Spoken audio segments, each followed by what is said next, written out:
Hey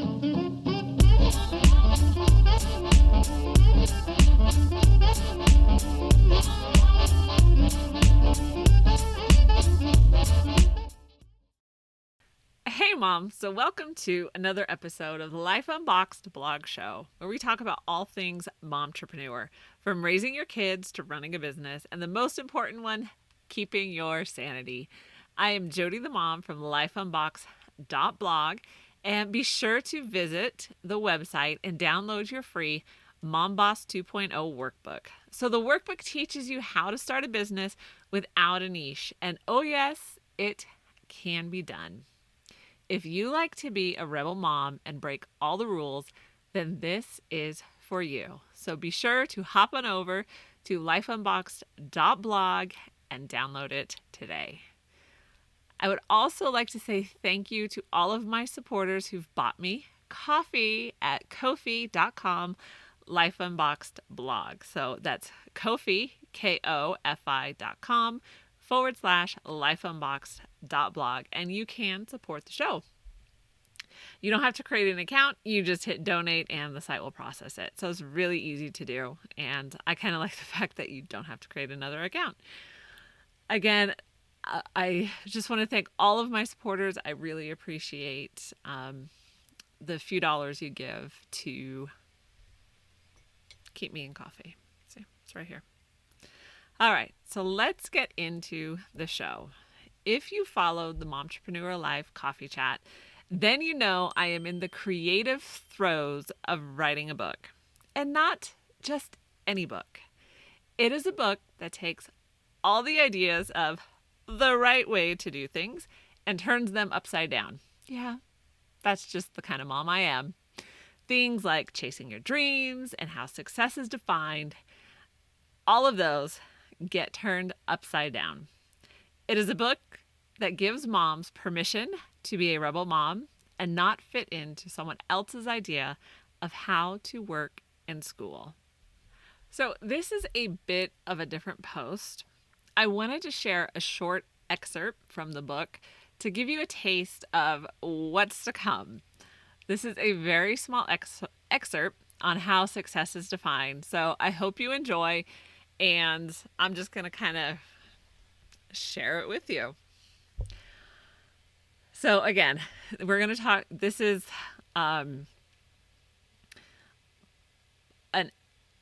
just a small excerpt, so there's more to it than on how success is defined and how we really view success and value success. So again, this is only a small part, because if you saw in one of the previous videos, and I don't know which one that was, but I mentioned starting to write the book and being really excited about it and having the idea that I wanted to hit 160 pages.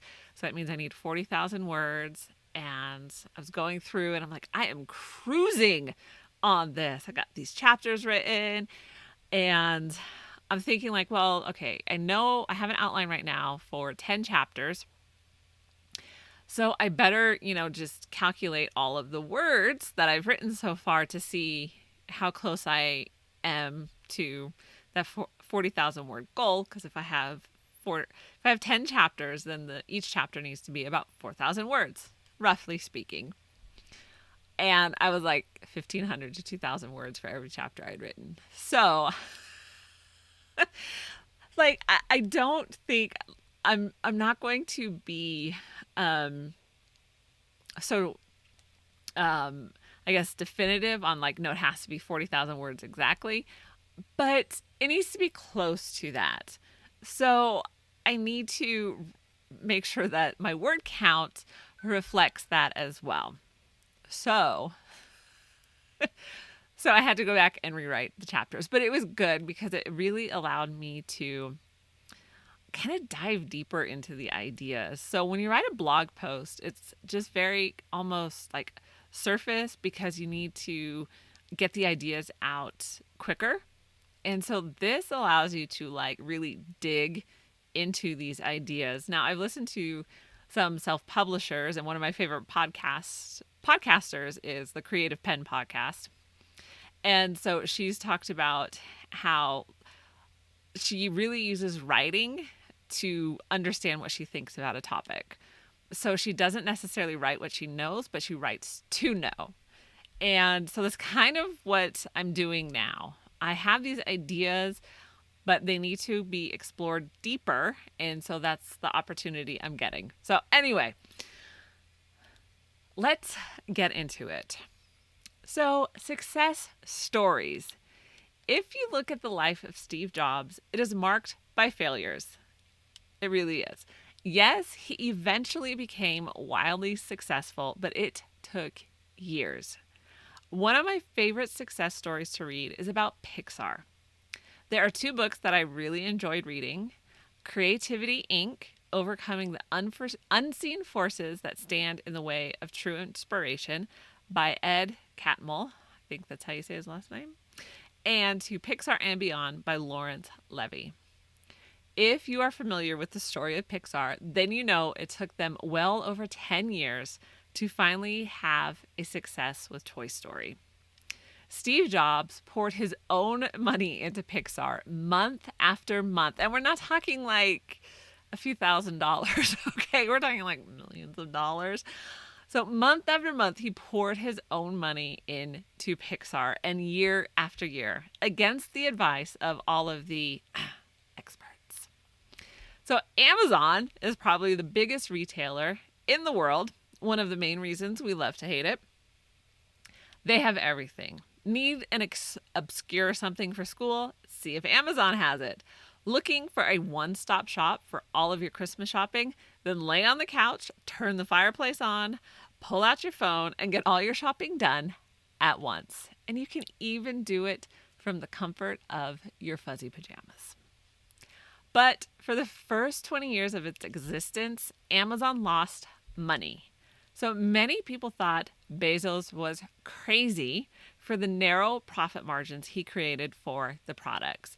So his whole idea with Amazon was to create small profit margins and sell a lot of it. So if you sell 1 million units of something and you're making your margin is $1, then you've made $1 million. That's your profit margin.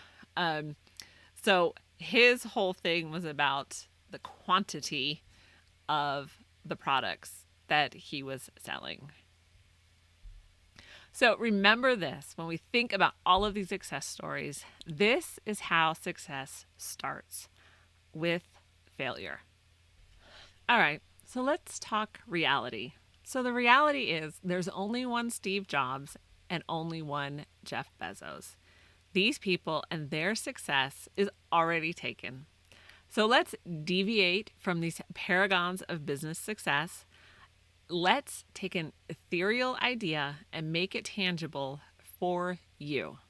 Let's keep in mind their years of failures before they became the wildly successful people we know them to be today. So one of my favorite quotes is, "Success is not final, failure is not fatal, but it is the courage to continue that counts." And that was said by Winston Churchill. It is hanging on the wall of our schoolroom / office / library / everything else. And it reminds me and the kids that success is not a destination, but a journey. And a journey for us to take and decide what makes it successful. It's your journey. You get to make that decision.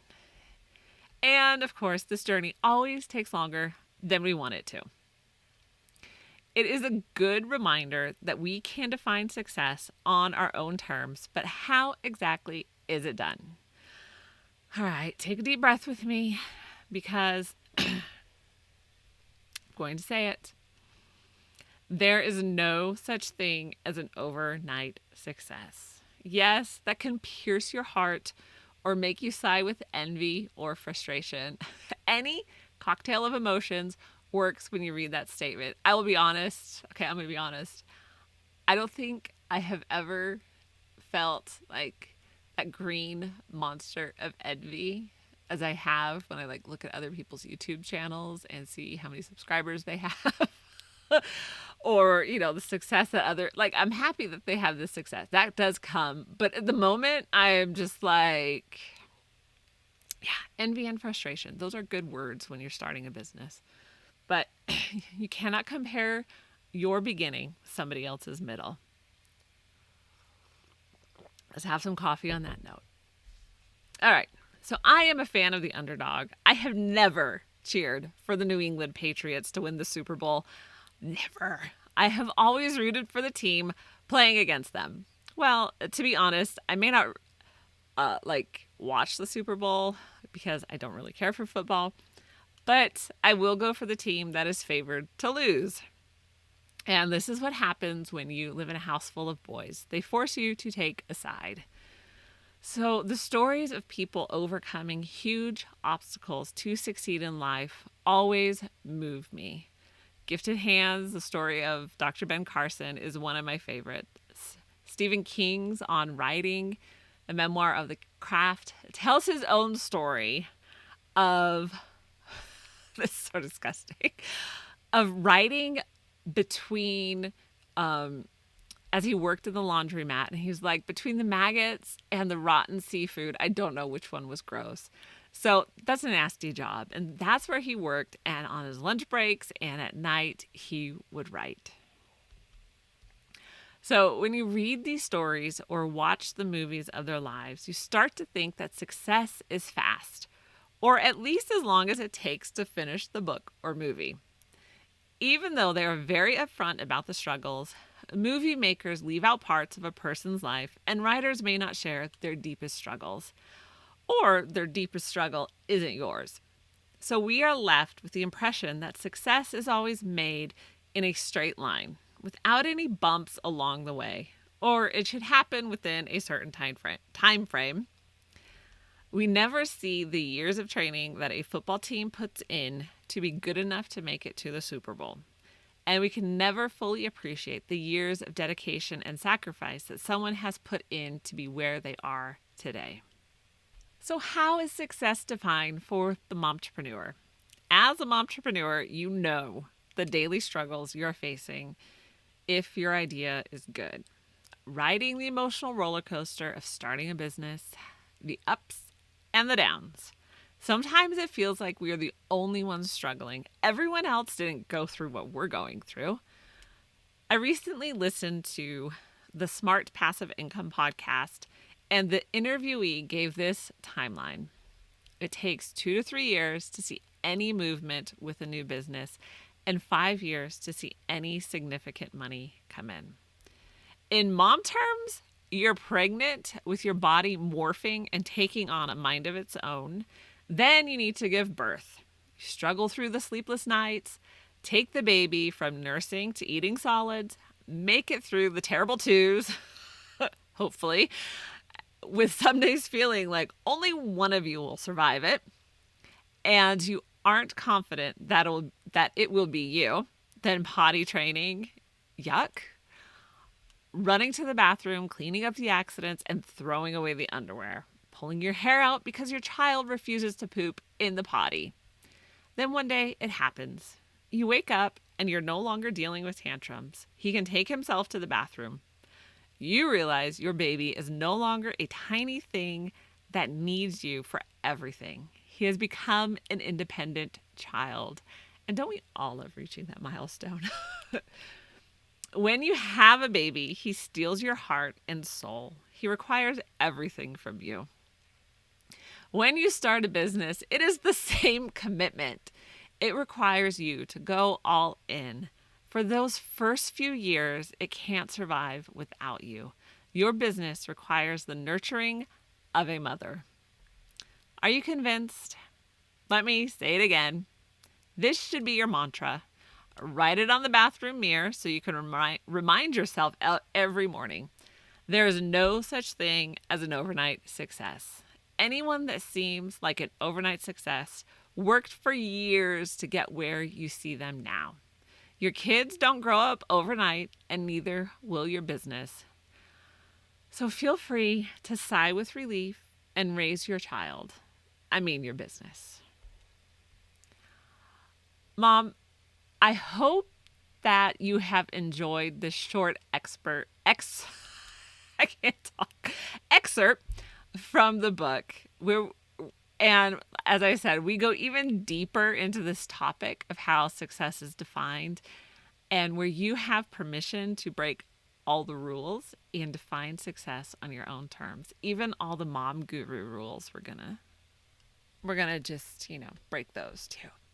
It's gonna be fun. So as a momtrepreneur, how do you define success?